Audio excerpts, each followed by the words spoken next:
Shalom Bapak Ibu Saudara, selamat bertemu kembali dalam hadirat Tuhan. Hati Tuhan sungguh sangat senang melihat kesetiaan Bapak Ibu Saudara di tempat ini untuk kita boleh sama-sama memuji dan menyembah nama Tuhan. Oleh karena itu, saya yakin dan percaya kita semua merasakan kebaikan Tuhan. Tuhan yang benar-benar baik di dalam hidup kita. Kita mau naikkan satu pujian yang mengatakan, Tuhan Yesus, Kau sungguh baik.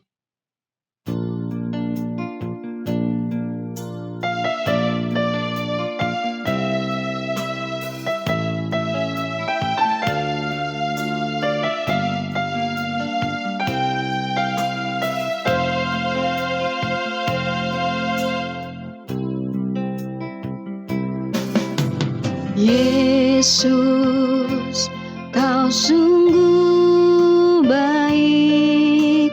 Yesus, nama-Mu indah. Yesus, ku cinta Kau selalu. Ku tinggikan, ku agungkan selamanya. Yesus, Kau sungguh baik. Yesus, nama-Mu indah. Yesus, ku cinta Kau selalu. Ku tinggikan, ku agungkan selamanya. Ku mau memuji-Mu, ku selalu puji-Mu.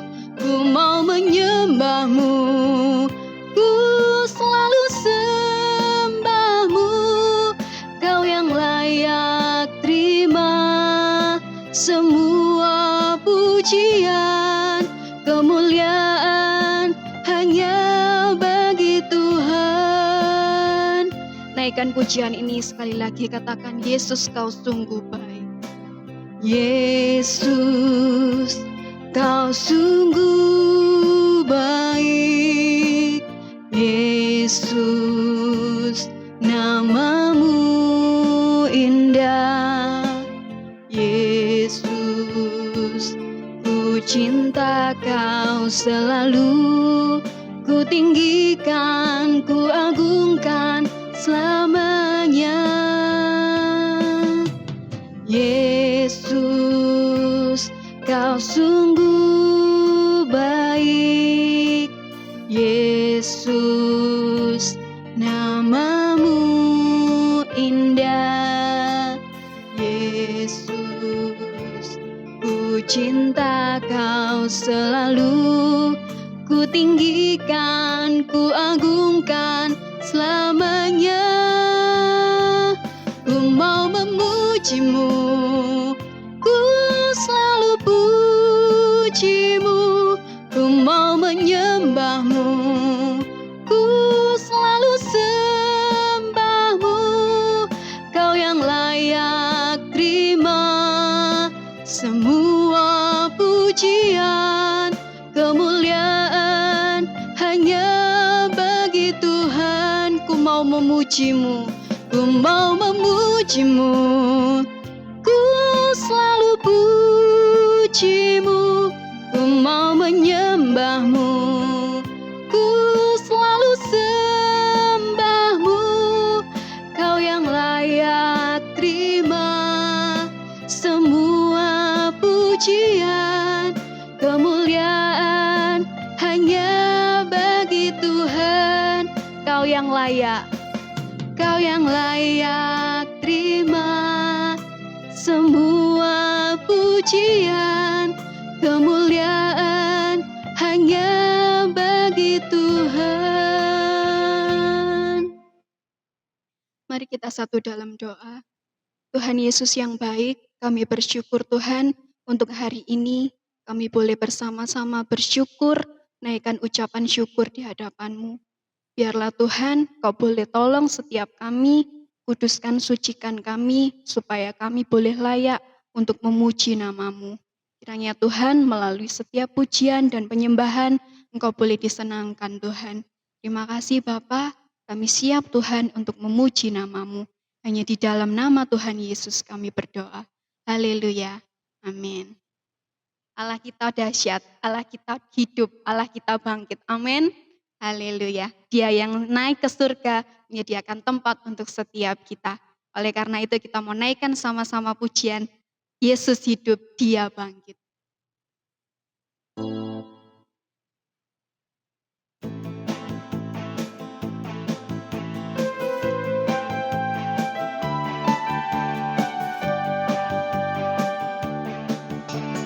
Kuasa maut telah dikalahkan oleh darah anak domba Allah. Semua musuh telah ditaklukkan oleh kebangkitan Tuhan kita. Kuasa maut telah dikalahkan oleh darah anak domba Allah. Semua musuh telah ditaklukkan oleh kebangkitan Tuhan kita. Yesus hidup, Dia bangkit, Dia naik ke surga, siapkan tempat bagiku. Yesus hidup, Dia bangkit, maut telah dipatahkan, kita jadi lebih dari pemenang. Kuasa maut telah dikalahkan.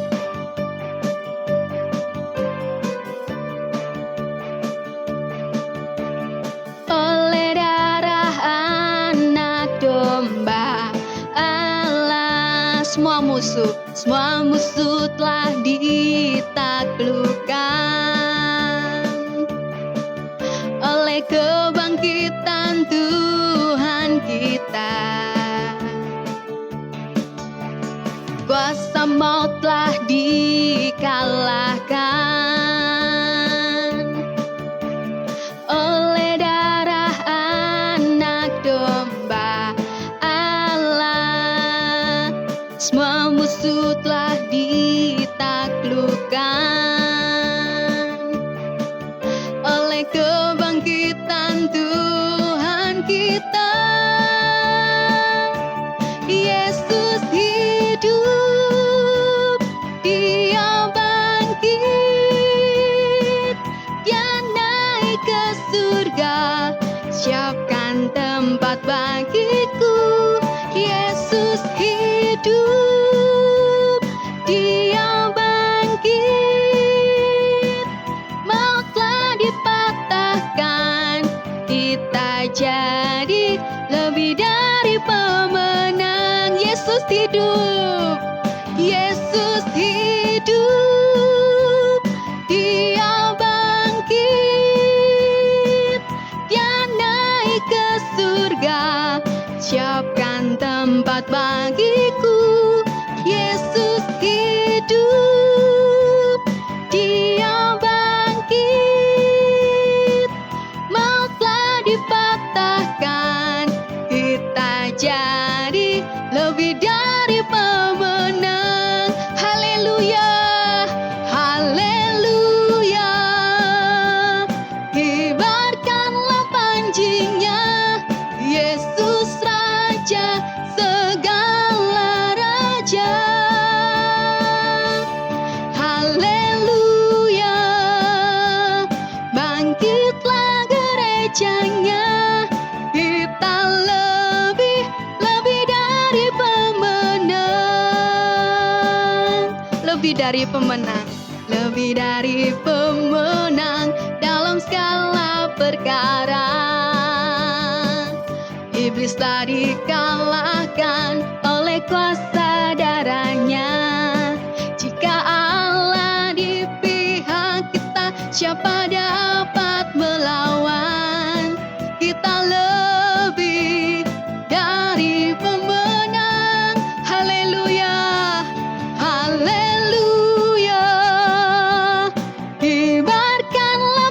panjinya, Yesus Raja segala raja.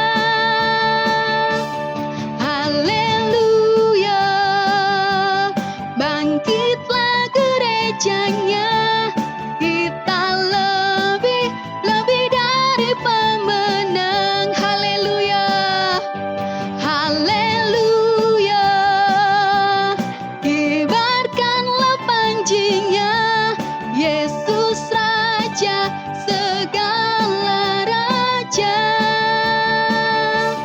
Haleluya, bangkitlah gerejanya, kita lebih dari pemenang. Katakan kita lebih dari pemenang. Sekali lagi katakan kita lebih dari pemenang. Haleluya, berikan sorak-sorak kemuliaan bagi nama Tuhan. Haleluya. Tiba saatnya kita mau satukan hati kita untuk kita boleh terima kebenaran firman Tuhan. Kita mau naikkan satu pujian lagi untuk menyambut kebenaran firman Tuhan. Kita mau naikkan satu pujian lagi, Kala Ku Cari Damai. Hanya Yesus jawaban hidupku.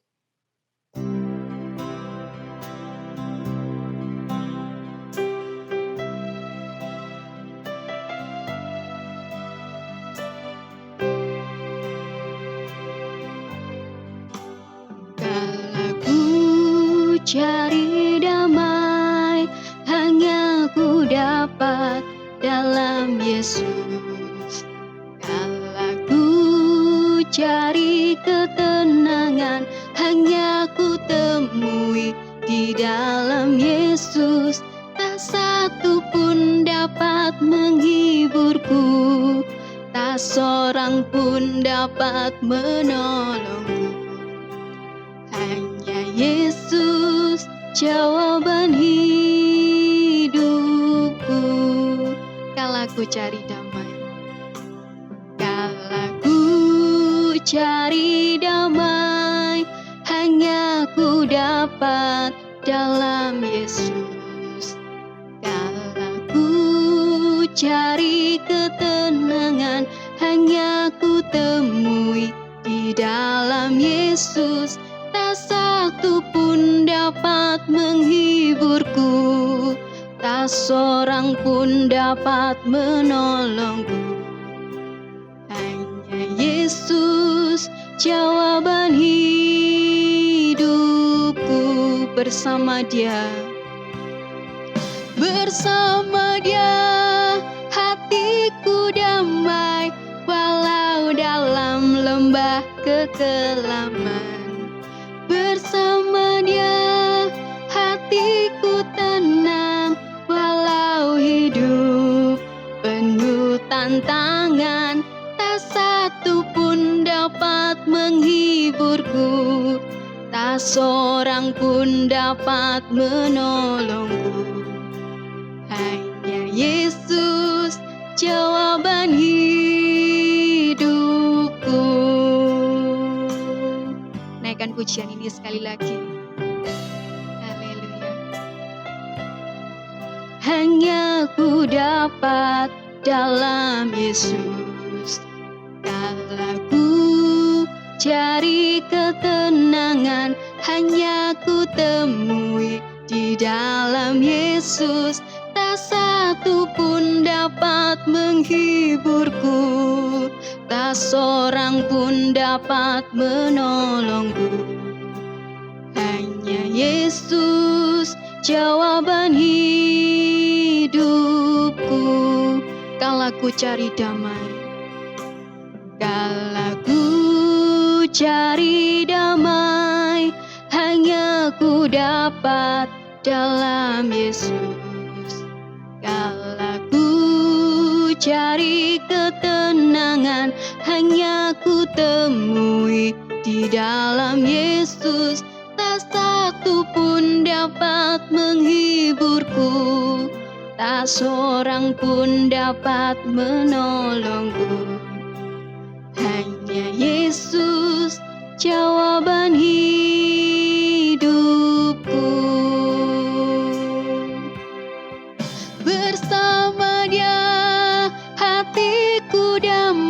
damai walau dalam lembah kekelaman. Bersama Dia hatiku tenang walau hidup penuh tantangan. Tak satu pun dapat menghiburku, tak seorang pun dapat menolongku. Hanya Yesus jawaban hidupku. Bersama Dia, bersama Dia hatiku tenang dalam lembah kekelaman. Bersama Dia hatiku tenang walau hidup penuh tantangan. Tak satu pun dapat menghiburku, tak seorang pun dapat menolongku. Hanya Yesus jawaban hidupku. Hanya Yesus, hanya Yesus jawaban hidupku. Sekali lagi, hanya Yesus. Hanya Yesus jawaban hidupku.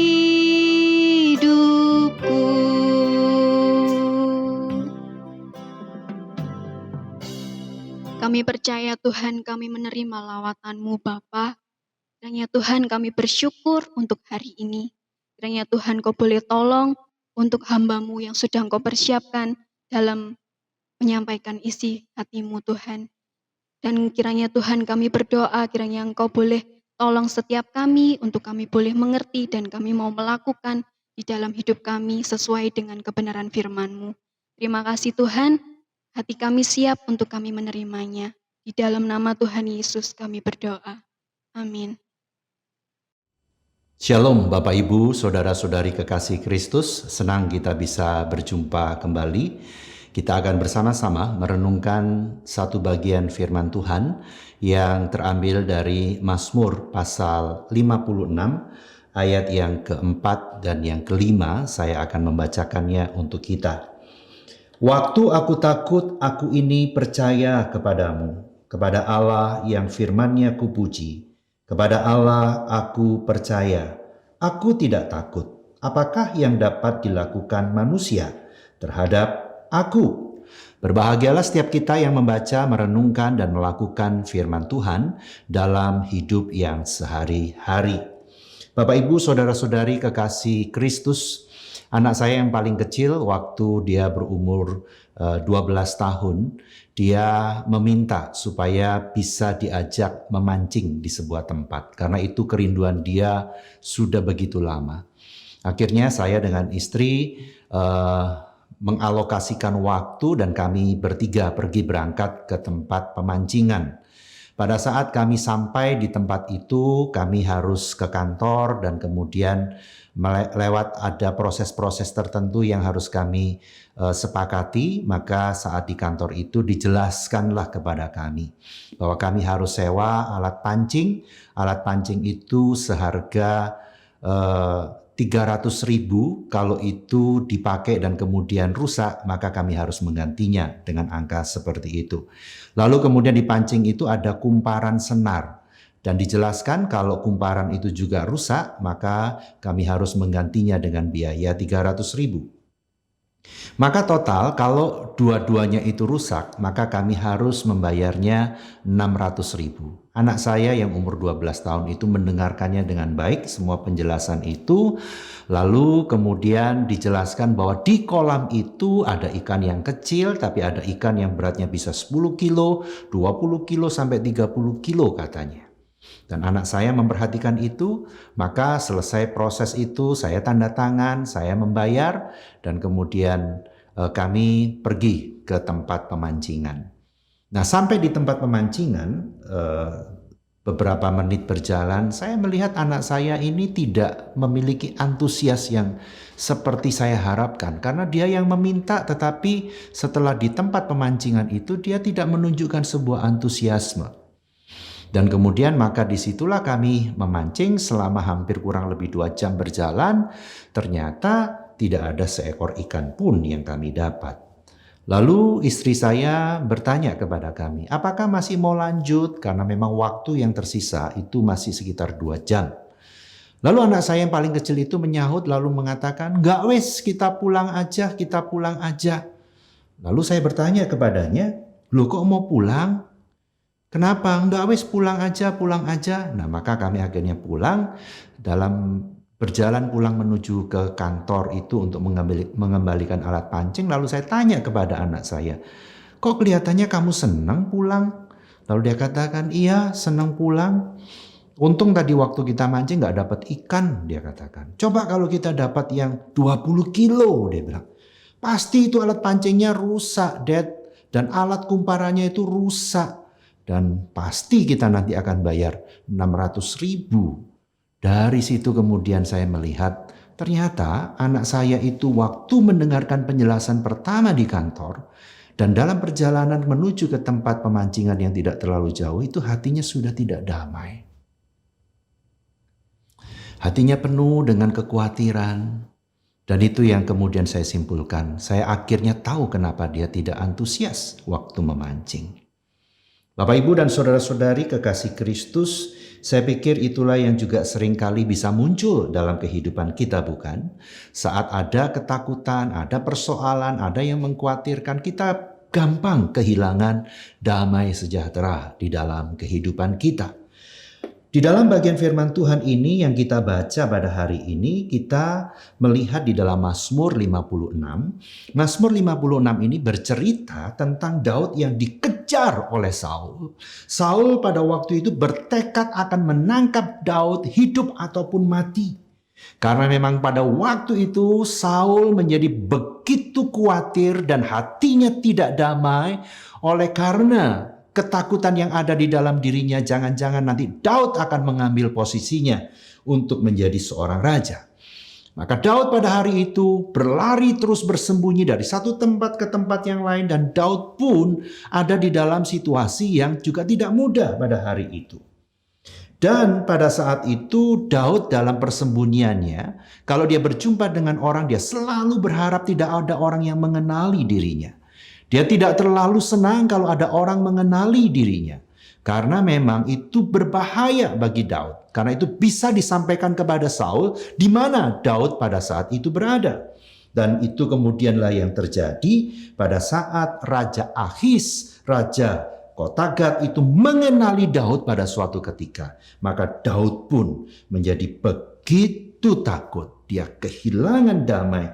Dia menjadi begitu tertekan. Dan dalam situasi yang seperti itulah, apa yang kemudian dilakukan oleh Daud? Saat itu Daud menghampiri Tuhan dan datang kepada Tuhan. Karena memang pada akhirnya Raja Akis ini, Raja Kota Gat ini melaporkan kepada Raja Saul tentang keberadaan Daud pada waktu itu.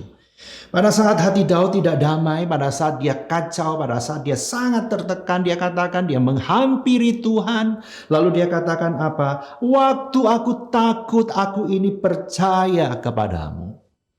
Bapak, Ibu, saudara-saudari kekasih Kristus.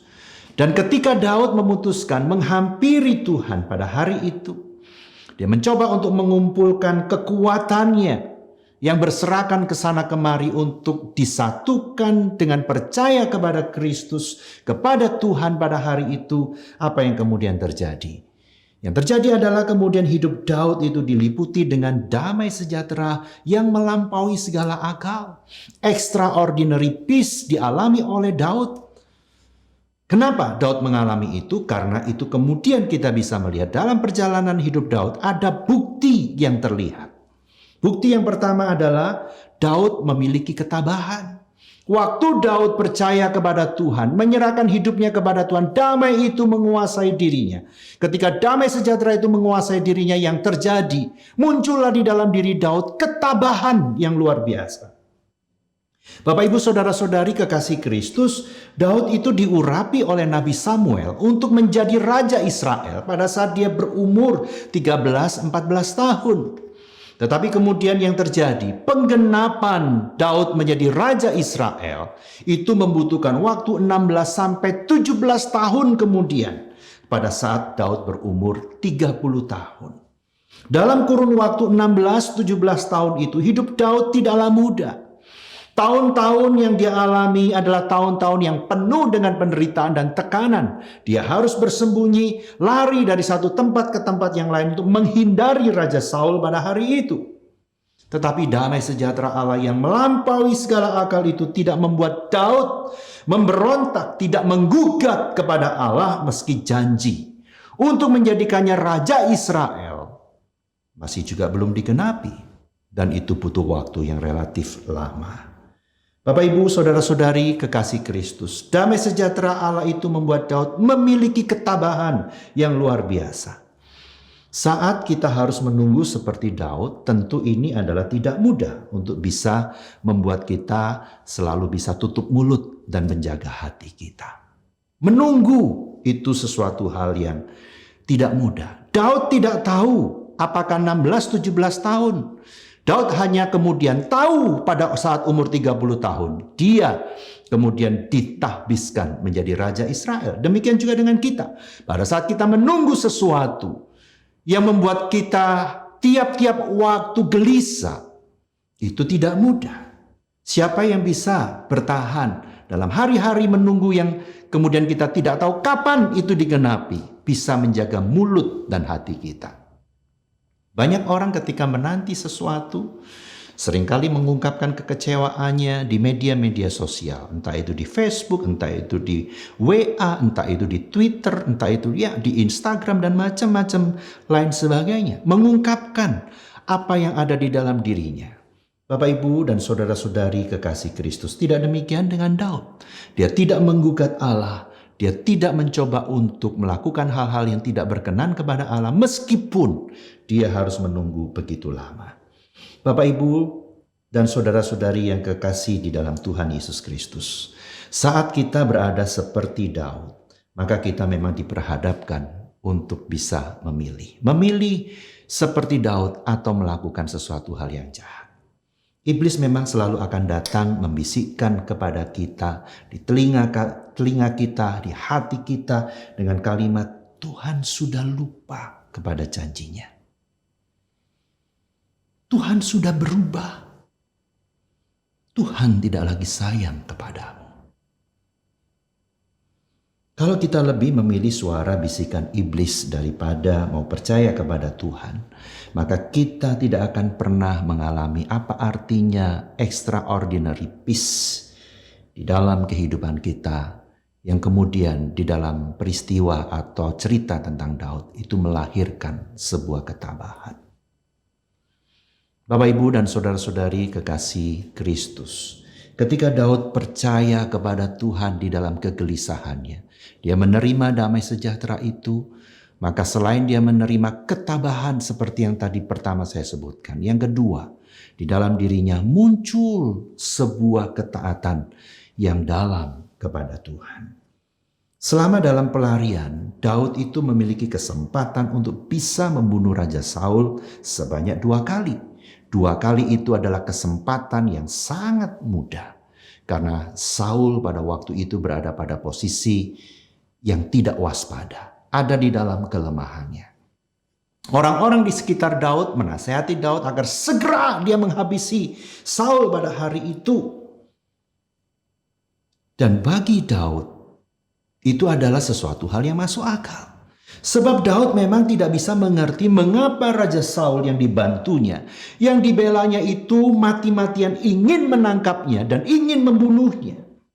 Sebagai manusia pastilah Daud ingin penderitaan, tekanan yang dia alami itu segera berakhir. Dan kalau Saul itu mati, maka ia pun akan bebas. Benar yang dikatakan oleh orang-orang dekatnya, habisi dia, maka penderitaanmu akan lenyap. Tetapi apa yang kemudian dilakukan oleh Daud? Ketika dia ada di dalam masa-masa yang sulit, dia katakan, aku percaya kepada Tuhan. Waktu aku takut, aku percaya kepada Tuhan. Damai sejahtera Allah yang melampaui segala akal itu menaunginya. Ketabahan muncul. Dan yang kedua, ketaatan kepada Tuhan itu muncul. Lalu dia berkata, tidak mungkin aku menyakiti orang yang diurapi oleh Tuhan. Daud kembali kepada ingatan apa yang Tuhan mau. Untuk tidak menyentuh, untuk tidak menyakiti orang yang diurapi oleh Tuhan. Bapak, Ibu, dan saudara-saudari kekasih Kristus, saat ini bisa saja kita sedang menghadapi masalah yang tidak mudah. Kita pun dalam tekanan, kita pun ingin bebas dari semua masalah yang sedang kita hadapi. Kita ingin ada jalan keluar. Ternyata yang diperhadapkan kepada kita, tawaran jalan keluar itu ada tawaran-tawaran jalan keluar yang curang sifatnya, yang jahat sifatnya. Maka apa yang akan kita lakukan? Daud diperhadapkan pada situasi itu. Dia bisa mendapatkan jalan keluar dari persoalan dengan cara yang jahat. Pilihan kita adalah, sekali lagi saya mau katakan, mau memilih seperti Daud, menolak jalan curang, ataukah melakukan jalan yang jahat. Kalau kita memilih jalan yang curang, cara yang jahat, maka kita tidak akan pernah merasakan extraordinary peace yang melahirkan ketaatan itu. Tidak akan. Bapak, Ibu, dan saudara-saudari kekasih Kristus, percaya kepada Tuhan adalah langkah pertama untuk kemudian kau dan saya mengalami extraordinary peace. Extraordinary peace itu akan melahirkan ketabahan, melahirkan ketaatan kepada Tuhan. Dan itulah yang akan menyelamatkan hidup kita, tidak hanya untuk ke sorga, tetapi juga selama kita ada di dalam bumi ini yang memiliki, yang harus menghadapi begitu banyak godaan, begitu banyak pencobaan yang seringkali mengganggu rasa damai kita. Tapi kembali percaya kepada Tuhan, itu adalah satu-satunya cara untuk membuat kita menerima kembali extraordinary peace itu di dalam kehidupan ini. Waktu aku takut, kata Daud, aku ini percaya kepadamu. Tahun 1988, saya itu masih umur 19 tahun. Dan saya bekerja di sebuah perusahaan baru sekitar 2-3 bulan. Saya masih ada dalam masa percobaan selama 3 bulan. Dan saya bekerja sebagai salah satu orang yang ada di HRD, divisi HRD. Bapak, Ibu, dan saudara-saudari kekasih Kristus, tahun itu adalah tahun yang kelam untuk kehidupan saya. Karena saya harus putus kuliah.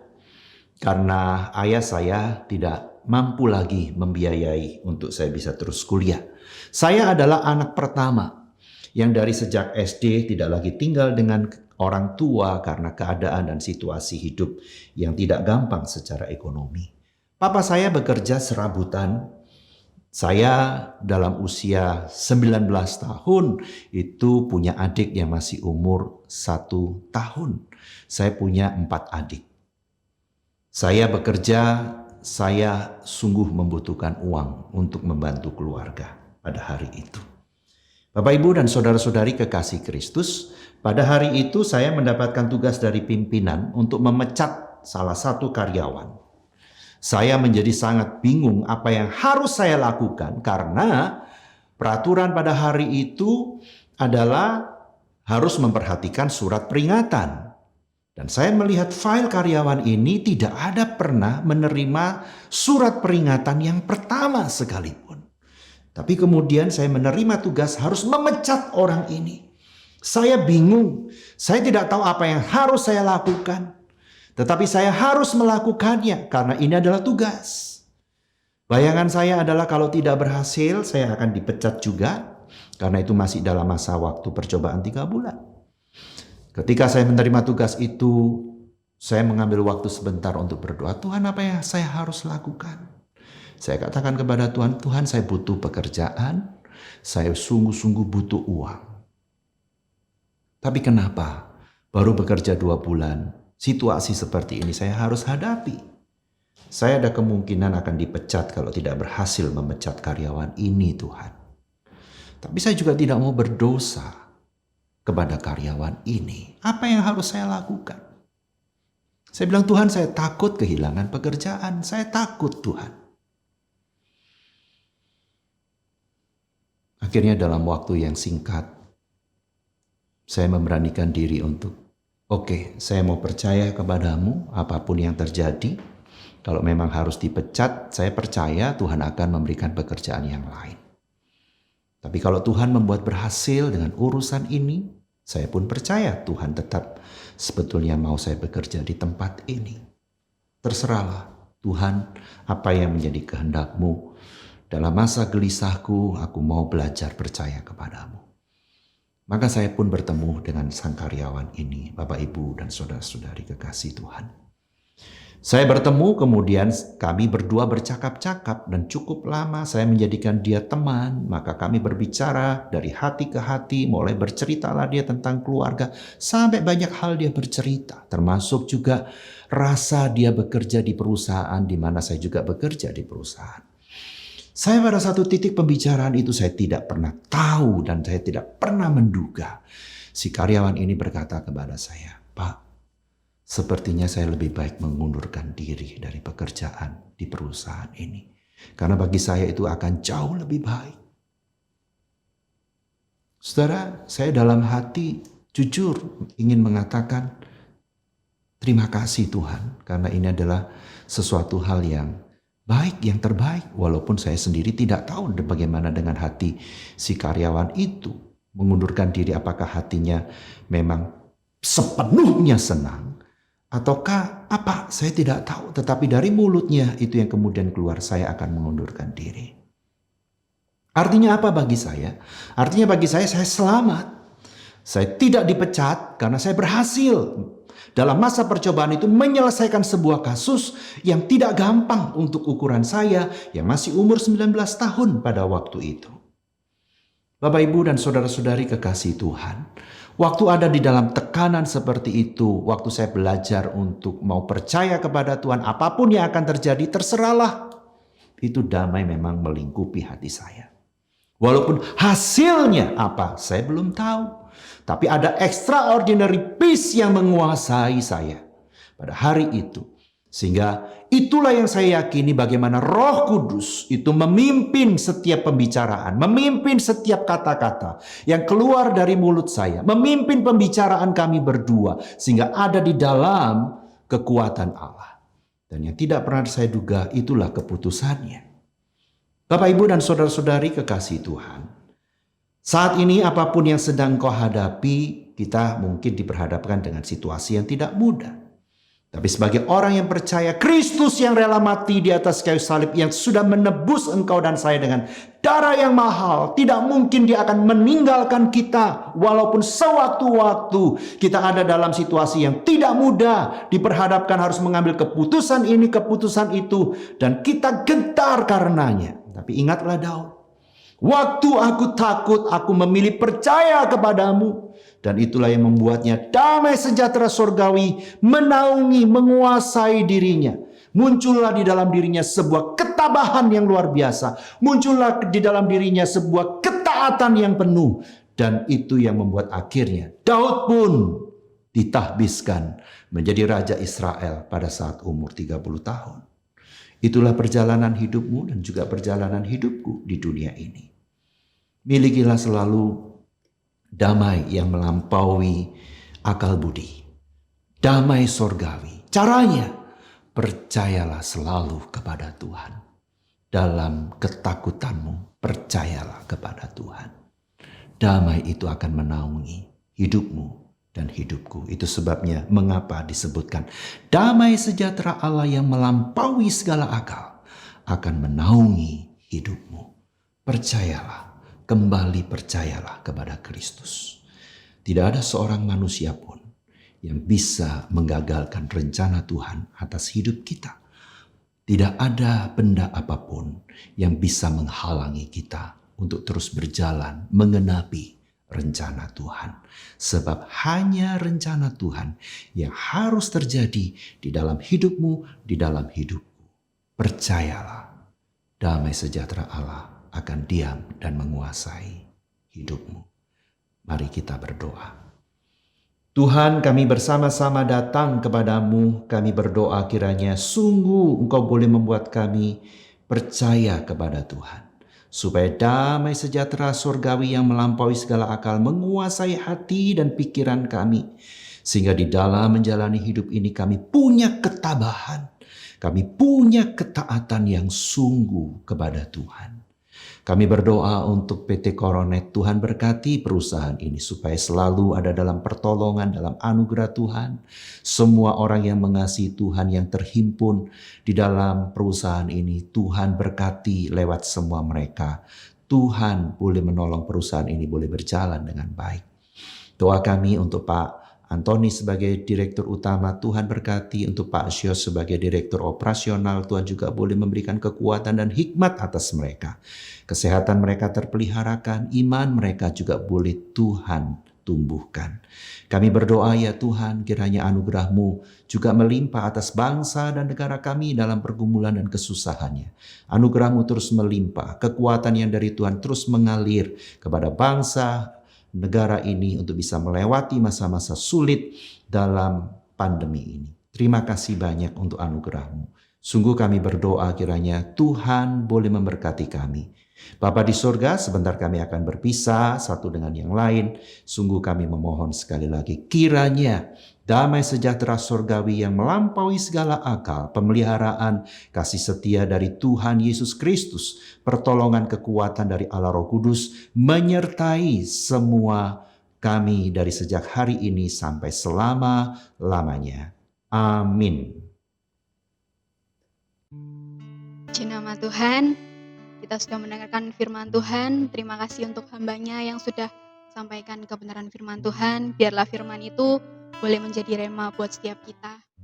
Dan sedikit sharing Bapak Ibu Saudara, berturut-turut Roh Kudus ingatkan saya melalui firman-Nya mengenai kedamaian.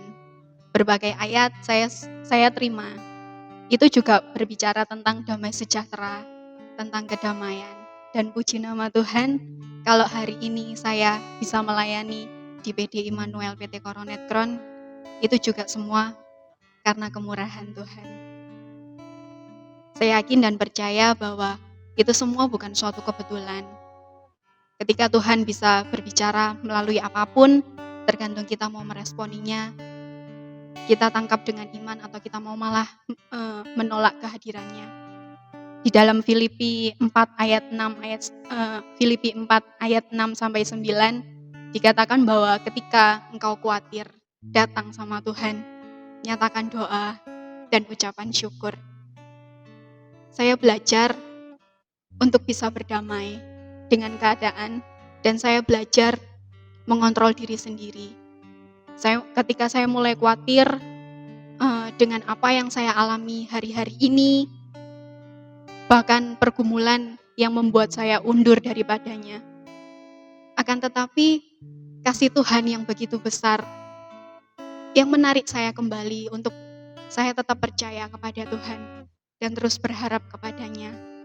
Yang Tuhan mau, untuk kita itu tetap tinggal di dalam hadirat-Nya, intim dengannya.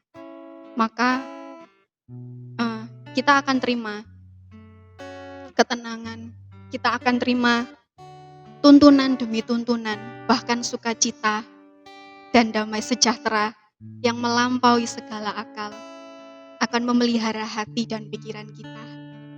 Tuhan Yesus memberkati.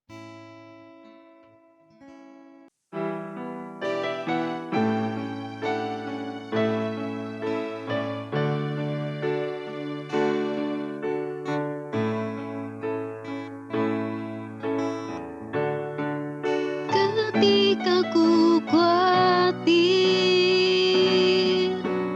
kalut di hatiku,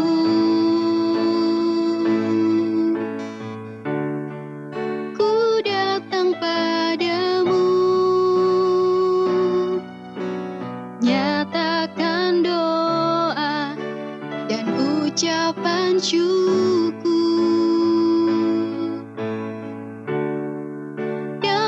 Sejahtera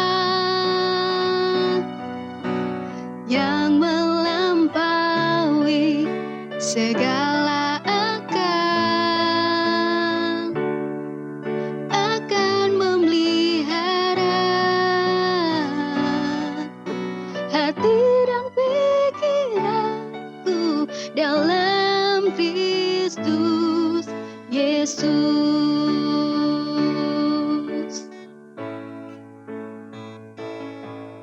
semua yang benar, semua yang mulia, semua yang adil dan suci, semua yang manis, yang sedap didengar, semua kebajikan yang patut dipuji. Kupikirkan semua itu.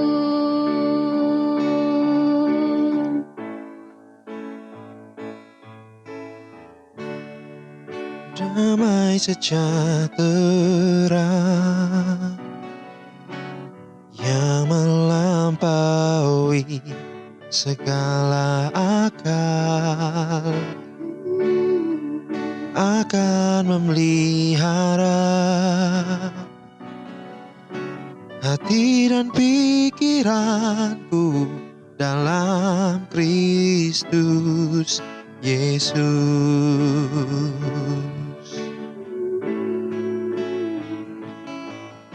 Semua yang benar, semua yang mulia, semua yang adil dan suci, semua yang manis, yang sedap didengar, semua kebajikan yang patut dipuji.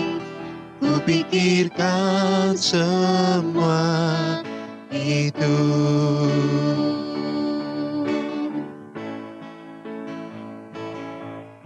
Semua yang benar, semua yang mulia, semua yang adil dan suci, semua yang manis, yang sedap didengar, semua kebajikan yang patut dipuji. Kupikirkan semua itu.